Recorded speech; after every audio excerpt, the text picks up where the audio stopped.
In this video, I'll give you a detailed breakdown of every single boss in the Liberation of Undermine raid on normal and heroic difficulties. A lot of work has gone into this video, so if you guys could like and subscribe, that'd be greatly appreciated, but let's crack on with the first boss. Vexie in the Geargrinder is a predominantly single target fight with adds that you'll want to swap to. You'll want to save Bloodlust for the increased damage phase of this boss. Vexie will cast the creatively named Tank Buster on the active tank, dealing massive physical damage and applying a 25-second bleed. Make sure to use a defensive for this mechanic. This Tank Buster will also knock back the player, and on heroic difficulty it will also leave a pool of oil slick on the ground for 5 minutes. The active tank will then take 200% increased damage from future Tank Busters for 25 seconds, and this can stack, so tanks should swap after each buster. Whenever this Tank Buster occurs, it will also coat the raid with exhaust fumes, dealing ticking damage over 6 seconds, and every future cast of this ability will increase its damage by 25%. The oil slick just mentioned is also placed when random players are targeted with a spew oil. This leaves a 12-second dot on the player, so use a defensive, but it also forms an oil slick at the player's location, dealing heavy ticking damage to anyone stood within the pool, so make sure to try and stay out and try to stack them up nicely to avoid covering the room. Periodically, players will be marked with incendiary fire, launching blazing shells at players' locations for a few seconds. Targeted players will want to avoid these swirlies themselves, but kite them onto an oil slick to burn them away. During this first phase, the boss will gain energy, and upon reaching 100 energy, it will cast Unrelenting Carnage. This sends the Geargrinder into overdrive for 30 seconds and pulses fatal raid-wide damage to the whole raid, so if you do see this mechanic, you're likely wiping. To prevent this cast from happening, we need to remove the boss's protective plating. Throughout the fight, the boss will call bikers, summoning bikers that will repeatedly cast Hot Wheels, charging through a player's location and inflicting massive damage to anyone struck, so make sure to avoid the lines. Players will need to dodge these lines while immediately swapping to and killing these bikers, as once the bikers are killed they become mountable.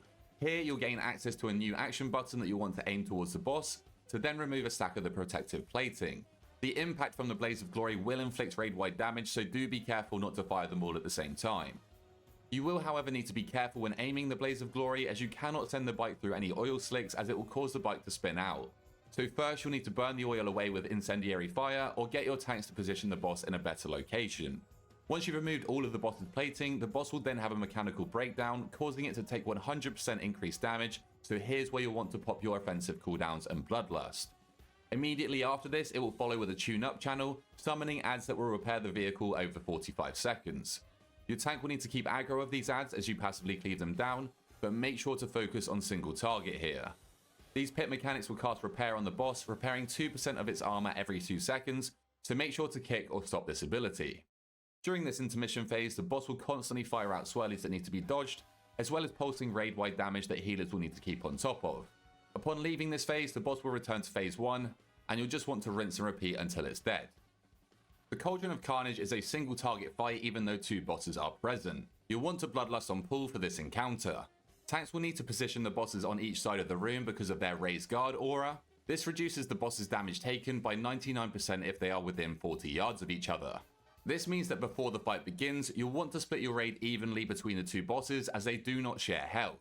This is important because if one of the beasts die early, the other will be buffed with King of Carnage, increasing its damage done by 50% every 5 seconds and increasing the range of their abilities. This also needs to be done because of the boss's spite mechanic. Each boss will place a blistering or galvanized spike debuff on all players within 60 yards, inflicting ticking damage that stacks every 5 seconds.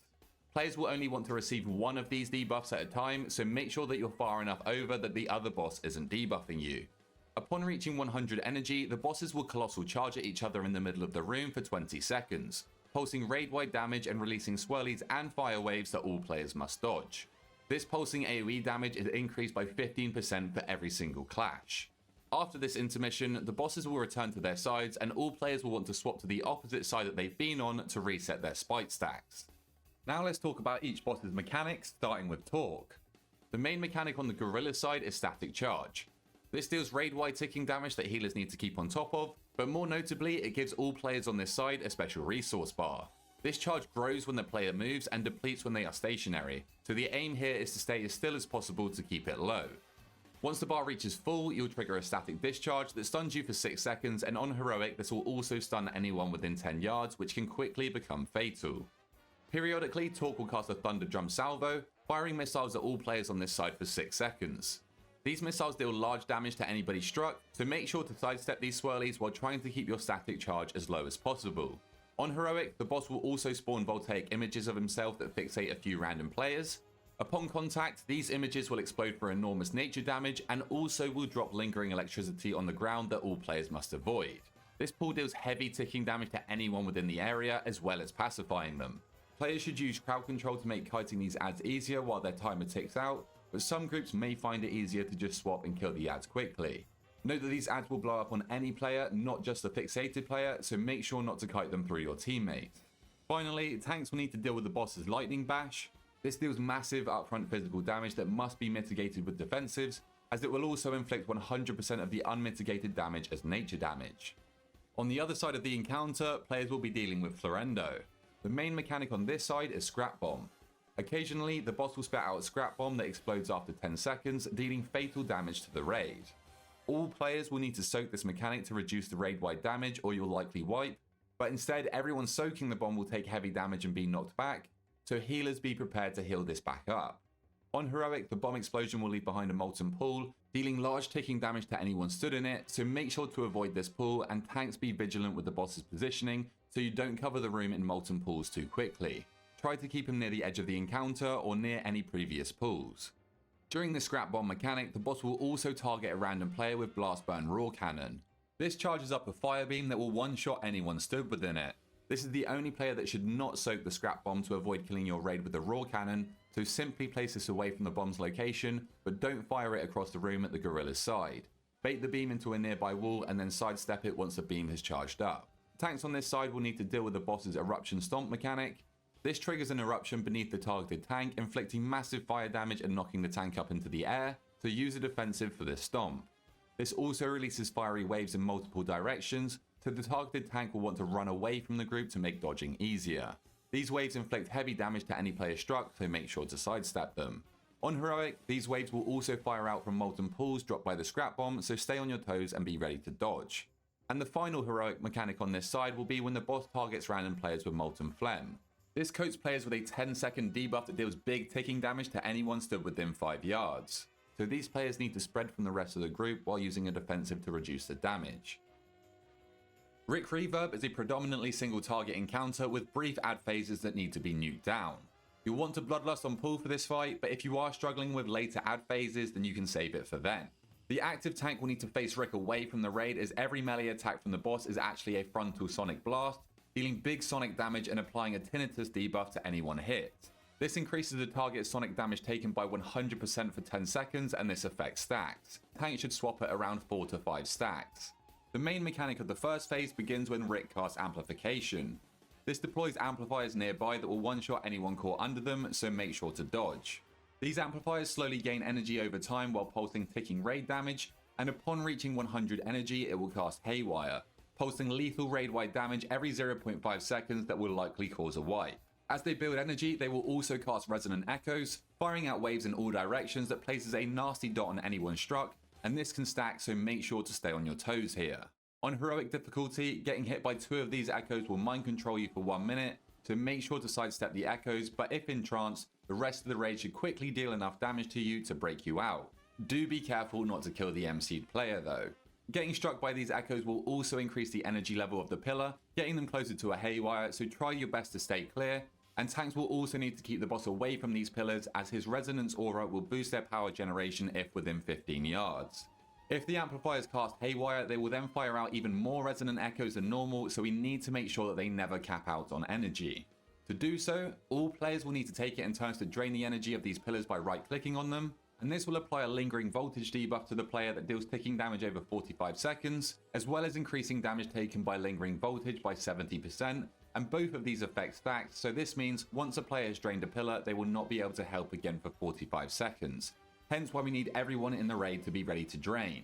Players will also need to be careful not to drain the pillar for too long and get too many stacks, or healers will not be able to keep you alive through the 45-second dot. Occasionally, Rik will target a random player with Sound Cannon. This deals a massive amount of damage to anyone within the line, so the targeted player should stand still and pop a defensive, while the rest of the group dodges. He will also target many players with a faulty zap, dealing moderate upfront damage and leaving a nasty 12-second debuff that pulses damage to anyone within 5 yards of the circle. You'll definitely want to commit a defensive if targeted by this and spread from everybody else. While this debuff is active, players will also take 75% increased nature damage, so these players cannot channel energy from the amplifiers. On Heroic, Rik will call for Spark Blast Ignition, tossing 5 pyrotechnics into the arena that all players must immediately nuke down.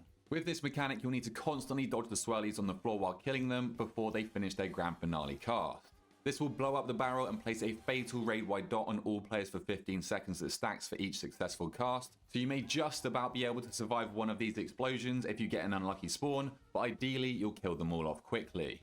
To make this easier, when you attack an ad, you will gain excitement, which increases your haste and movement speed by 2% for 10 seconds, and this stacks up to 6%. Upon reaching 100 energy, the boss will begin an intermission phase where he will encase himself in a sound cloud, reducing all damage he takes by 99% for 36 seconds. While Rik is shielded, he will cast a Blaring Drop, unleashing a sonic ring that expands outwards that will deal fatal damage to anybody it touches. During this time, one amplifier at a time will be marked with a blue circle that all players need to move inside, because these pillars will blow out when the Blaring Drop touches them, knocking up all players inside the circle and granting them immunity to the Blaring Drop. Rik will continue to fire out these rings during this phase, so players will need to run to the next safe pillar ready to be knocked up again. Once you finish this phase, the boss will return to phase 1 and repeat this intermission twice before inducing a hype fever on the third sound cloud, which increases his damage by 500% and endlessly unleashes blaring drops until you wipe. Stix Bunkjunker is a predominantly single target fight, however there are some important adds that you will need to cleave down throughout. There's no damage out phases on this boss, so you can just bloodlust on pull. Stix will gradually gain energy as the fight progresses, and upon reaching 100 energy, he will use electromagnetic sorting. This spawns garbage piles of discarded doomsplosives across the arena. 1 tank and 4 random players will be marked and become rolling rubbish, and these players will need to roll over 4 small garbage piles to fill the green bar at the top of their screen, and after collecting 4 small piles, you can start to roll over larger piles and the Scrapmaster adds that are spawned, which increases their damage taken. On heroic difficulty, make sure you avoid rolling through the territorial bombshells, as these will explode and deal raid-wide damage. The first player to fill the green bar needs to roll into a discarded doomsplosive to detonate it safely, because if this bomb detonates on its own, you will wipe. The remaining players can fill their bars and crash into the boss, dealing 1.5% of his maximum HP, which is actually quite significant. Players that aren't rolling around collecting rubbish should focus the boss, however there are some important adds that you must swap to on heroic. The territorial bombshells that rolling rubbish players should avoid need to be killed ASAP, as their detonation deals a lot of damage. You can most likely survive 1 bomb exploding, but overlaps can be lethal and it's safer to just nuke these down where possible. Scrapmasters and Junkyard Hyenas are less deadly and can be cleaved down, but be sure to kick the Scrapmaster's Scrap Rockets cast, and tanks should be wary of the disease applied by Hyena's melees, as this reduces healing taken on heroic. Non-rubbish pile players will also be marked with Incinerator, firing a rocket salvo which deals damage within 3 yards and applies a dot, so make sure that you avoid any nearby garbage piles if targeted by this, as this will turn them into hot garbage, which stacks a permanent dot on the raid and also reduces the amount of garbage piles for players to collect. The tank mechanic in this fight is Demolish, which deals a large amount of magic damage to the active tank. Be sure to taunt swap on this debuff. And the final mechanic for this fight is Overdrive. Stix becomes impatient and forces his mech into overdrive, reducing all damage taken by 99% and spawning swirlies of overcharged bolts that must be dodged. As he crashes down, he will knock everyone back, and for the rest of the fight he will spawn 1 additional discarded doomsplosive and 2 more territorial bombshells for players to deal with. He also has 25% increased attack speed until defeated, acting as a softened rage. Sprocketmonger Lockenstock is the next boss you'll encounter. Once again, you can bloodlust on pull. This fight is centered around a moving conveyor belt, and the room is split into 4 sections that will periodically be covered in lethal lightning. The lightning covered sections change during the fight, so be ready to move to the safe zones. Throughout the fight, Lockenstock will cast Activate Inventions, which triggers these lightning zones, but also activates Blazing Beams, which are lines of fire that players must dodge. This cast will also trigger Rocket Barrage, which spawns rockets that you should also dodge, and finally will trigger Mega Magnetize, which pulls all players in and stuns them if they're hit, so just be sure to run away from this. On heroic difficulty, the boss will also spawn Foot Blasters, which are 4 landmines that must be triggered to prevent them from exploding at the same time and wiping the raid. However, when a foot mine is detonated, it deals considerable damage to the whole raid and increases damage taken from the mines by 200% for 2 seconds, meaning you must assign 4 players and have them detonate the mine slowly in a controlled order after the debuff has fallen off. Note that you will need new players for each set of mines, as upon detonating a mine, the player that stood on it will be struck with unstable shrapnel, which increases the damage taken from detonating the next mine by 1000% for 2 minutes. Another mechanic to look out for is Screw Up. Random players will be marked and drop multiple screws at their location over 4.5 seconds, and these drills will puncture players, stunning them and leaving a nasty bleed, so keep moving and try to place these away from other players and move out from them yourself. Throughout the fight, the boss's melee attacks apply Gravity Gunk to the tank, increasing their damage taken and reducing their movement speed. Ideally, you'll want to taunt swap at around 5 stacks of Gravity Gunk, however, periodically the boss will also apply a Pyro Party Pack to the current tank. This is a large bomb that needs to be taken away from the raid as it deals fall off damage the further you are. The tank that doesn't have this bomb should taunt the boss to allow the other tank with a bomb to run away. Healers should be aware of Sonic Baboom. This blast of gravitational energy goes off throughout the fight, inflicting a good chunk of raid-wide damage and additional damage over 10 seconds. You'll probably want to assign a healer cooldown to this. Upon reaching 100 energy, we then enter phase 2, which flings all players away from the boss as he begins to channel Bleeding Edge. During this phase, the only safe spot is the conveyor belt down the middle, as every section of the arena is covered in lightning. Run down it towards the boss, note that a Warlock Gateway is great for this phase if you have one, and be sure to dodge the swirlies spawned by Bleeding Edge as they deal damage and disorient you. During this time, Void Explosion will also deal out waves of void energy that inflict shadow damage and put a healing absorb on players, so healers should be prepared for a large healing check. After this phase, the boss permanently gains 15% increased damage which stacks, and also empowers 2 of his inventions. Blazing Beams now become Void Beams, which are larger and deal more damage, while Rocket Barrage becomes Void Barrage, which deals splash damage to the whole raid if you're hit by any swirlies.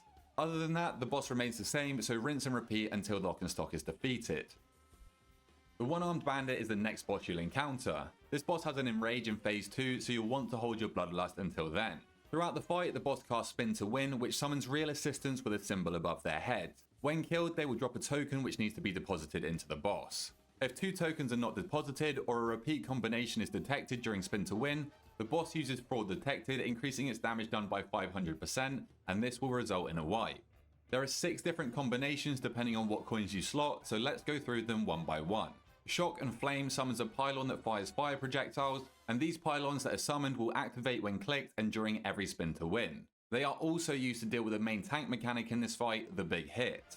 This tank buster will slam into tanks dealing massive physical damage and leaving a debuff increasing damage taken from the next big hit by 350% for 30 seconds, meaning tanks should taunt swap after every cast. Be sure to use a defensive and be positioned at the edge of the room for this, as it will leave a shocking field at your location. Tanks try and stack these around the edge of the boss arena so that you don't run out of space. However, the pylon we just mentioned removes the 2 closest shocking fields when clicked. The Shock and Bomb combo creates a dynamite-laden coil which summons adds that fixate on players and should be nuked down as they explode on impact. The Flame and Bomb combo spawns the same fixate adds, however these explode upon death in a massive circle of fire, so position accordingly. Flame and Coin deals massive raid-wide damage, so prepare healing cooldowns for it and use defensives. Coin and Shock summons a pylon that pulls all players in, so be sure to run away and not get zapped by the pylon. And finally, Coin and Bomb spawns gold-plated versions of the Fixate adds with increased health and damage whilst being immune to CC. Make sure the whole raid swaps to these adds and nukes them down. As well as just nuking down these original real assistants, they also have 2 more mechanics you need to be aware of. They will spam cast Overload, which inflicts a big chunk of nature damage to all players and knocks you back, so be sure to kick this cast to prevent it from going off. And they will also wrap flames around a player with Withering Flames. This inflicts a lot of damage over time and reduces the target's max HP every second it ticks. Healers will need to dispel this, however, upon removal, Travelling Flames will erupt outwards from the player, so you may want to have people move out to be dispelled. Another mechanic that healers will have to look out for is Foul Exhaust. The One-Armed Bandit will blast out Smoky Exhaust at all players over 1.5 seconds. Each blast absorbs a chunk of healing, and while the effect persists, players will receive a ticking shadow dot that reduces movement speed. Use healing cooldowns when necessary, and if you can, help out with personal healing or defensives. All players will need to be aware of the pay line mechanic. This sends out 2 chips from the boss marked by blue lines. If hit by these, the players will take massive damage and be stunned for 8 seconds, so be sure to dodge them. However, if you can stay within the blue line without getting hit by the chip, you will receive a high roller buff for 15 seconds, increasing damage and healing done by 10% and movement speed by 30%. This boss has a lot of health, so try and take advantage of this buff, but don't get killed by doing so. These chips will roll towards the edge of the boss arena and fall over, dealing massive AoE damage to anybody struck. And for each payline chip in play, the boss will do 5% increased damage. so players need to run over, press the extraction button and roll the chips again in order to destroy them. You'll most likely want to assign ranged DPS to do this to avoid downtime. At 30% health, the boss will cheat to win and determine the coin inputs of its own accord. There are 4 new combos to be aware of, the final one being 3 bombs which causes explosive jackpot. This is where the boss explodes and wipes the raid, so this is a hard enrage that lasts 1 minute and 40 seconds. The first new combo is linked machines. 3 shock symbols spawn the pylons we've seen throughout the fight that act in the same way, however they send out a beam of voltaic streak that links to the boss. This beam is fatal if crossed, so be sure to avoid it, and tanks will need to reposition the boss as more pylons spawn to give players room to stand. 3 flame symbols triggers hot heat, which causes blazing flames to erupt from the boss, marking 2 players and firing a beam of deadly fire towards them when it expires. Marked players should move out, and non-marked players should avoid them. The final combo before explosive jackpot is scattered payout. 3 coins causes the one-armed bandit to fire golden coins wildly, inflicting raid-wide damage until it's defeated. Payline, foul exhaust and the big hit still persist throughout this phase, so be sure to carry on executing these mechanics in order to burn the boss down before it reaches explosive jackpot. Mugsy is the penultimate boss in the liberation of Undermine, and you'll once again want to hold Bloodlust for phase 2. The 2 heads of Mugsy, Mug and Z, begin the encounter in a friendly contest to see who is in control. Whichever side of the boss arena the majority of players are stood on marks one of them as the head honcho, which activates a unique set of abilities to unleash on players. When you choose a side to play on, the boss will start to gain energy. When reaching 100 energy, he will cast Double-Minded Fury, which is a hard enrage sending out volleys of lightning and lead, dealing lethal damage resulting in a wipe. Be sure to keep an eye on their energy throughout the fight. For this guide's purpose, I recommend that you start on the right side of the room as you enter. This side of the arena marks Mug as head honcho, so let's go over his abilities now. When activated, Mug hits the raid with Elemental Carnage, assaulting players with elemental damage and branding them with Elemental Calamity. This is a dot that lasts for 10 minutes and its effect stacks, discouraging you from constantly swapping sides as the damage will eventually become lethal. Mug will cast Earthshaker Gal, commanding Galagio goons to lock down several players inside earthen gals, inflicting nature damage split between all players within 8 yards of the impact. You'll want to split your raid and have 5 DPS and 1 healer in each gal, but you don't want to overlap the gals or have the boss in them, as this will cause the goons to enrage, increasing their damage and attack speed by 500%, most likely resulting in a wipe. Players in the gal need to avoid the goons' frontal shakedown, interrupt their pay respects cast to prevent a massive shield going on the boss, and when the ad has been killed, you'll be knocked back, breaking any Earthshaker walls you come into contact with. Players not inside the gal can be targeted by Frost Shatter boots, causing their feet to be encased in blocks of ice, dealing upfront damage and causing you to slide for 8 seconds. On Heroic, at the end of the cast, a lethal Frost Shatter spear will be fired at the afflicted players. This spear impacts the first player, Earthshaker Gal Wall or Unstable Crawler Mine hit, which means you need to aim it at the Gal Walls or you will die. We'll get back to those Crawler Mines later. Non-marked players should also avoid these spears even if not targeted, as you can still be hit. Mug will also cast Storm Fury Finger Gun, choosing a random player and sending out a frontal cone of lightning damage, creating a Storm Fury cloud that deals damage and stuns anyone caught in it. This essentially acts as a frontal, so be sure to move away from the marked player and dodge the cloud. Tanks will have to be aware of the Tank Buster in this zone, Molten Gold Knuckles. This again is a frontal cone that can hit anyone caught in it, so other players in melee should move out, and when the tank is hit they will be knocked back and get covered in golden drip. This debuff has 30 stacks, and the tank with it should run to the edge of the boss arena and move continuously to drop stacks, leaving behind pools of molten gold that slow and deal fire damage. If these stacks are not removed, you'll be stunned for 30 seconds, so make sure you do so. And this is where you'll want to taunt swap, so the non-active tank should grab aggro as the player covered in gold removes their stacks. At this point, Mugsy will be nearing 100 energy, so make sure that your raid moves to the left side of the arena, the metal side, to prevent Double-Minded Fury. Similarly to Mug, when Z becomes active, they will cast Uncontrolled Destruction, calling in bombs, rockets, and drones, inflicting raid-wide fire damage and inflicting everyone with Uncontrolled Burn, which once again is a stacking dot that lasts for 10 minutes to prevent you swapping sides too often. At the start of this phase, the boss will spawn 2 MK2 Electroshocker ads that need to be burned down. You'll want to swap to these immediately, as once they reach 80% HP, they will be stunned and take 100% increased damage for 8 seconds, allowing you to burn them down faster. This also prevents their surging arc ability, which can be deadly, so if it does go off, try and loosely spread to prevent double chains. The boss will also summon unstable crawler mines on this side. These ads fixate on random players and will detonate upon contact with anyone. Be sure to avoid them at all costs so that we can pop them at the right time. When detonated, these mines explode into unstable cluster bombs which need to be soaked by players, as any that are missed will inflict massive raid-wide damage. Players that trigger the mines will be hit with searing shrapnel, absorbing healing and leaving a nasty fire dot, and on heroic, players will also take increased damage from the next unstable crawler mine, meaning you can't soak more than one. Z will command a volunteer rocketeer to guide an explosive payload to a player's location, dealing massive damage split evenly among players within 12 yards. You'll need to split your raid in half and alternate who soaks this, as players impacted will suffer radiation sickness, increasing damage taken from the next rocket by 500% for 3 minutes. If the rocket fails to hit at least 5 players, it will also deal massive raid-wide damage, most likely resulting in a wipe.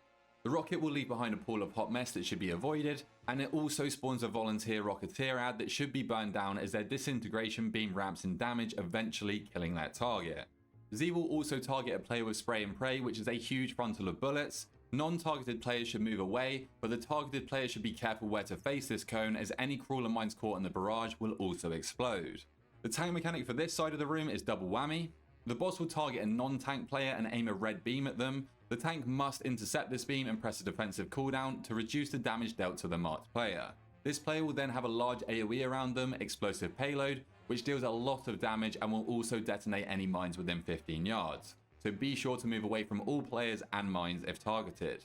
Upon reaching 40% remaining HP, they combine their efforts and attack in unison, granting them the use of all of their special abilities at once, so this is why we want to hold Bloodlust.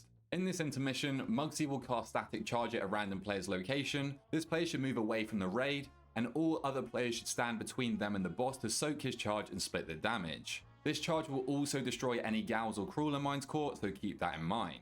After his charge finishes, Mugsy will spin in place, firing volleys of lightning and lead for 8 seconds. This bullet storm deals a lot of damage, so be sure to move around the boss to avoid volleys of death. Once again, this also destroys any gals or crawler mines caught. Storm Fury clouds will also spawn in this phase, so be sure to avoid them, as getting stunned will most likely result in your death, and once Bulletstorm has ended, phase 2 will begin as the head honcho is activated. This is a hard enrage that will result in a wipe if the boss reaches 100 energy, so this is where you'll want to Bloodlust. Coincidentally, Mugsy himself also casts Bloodlust during this phase, increasing his haste by 30%. All abilities from phase 1 will be present in this phase regardless of what side your raid team is on, so deal with the mechanics as you did in phase 1 and burn down the boss as quickly as possible. While there is one final boss in the raid, Chrome King Gallywix, we haven't been able to test this fight on the PTR, so I'll be making a separate detailed guide just for the last boss. But that's it for the liberation of Undermine, so if this guide did help you out, then please feel free to drop a like down below, subscribe to your boy, and until next time, I'll catch you guys later.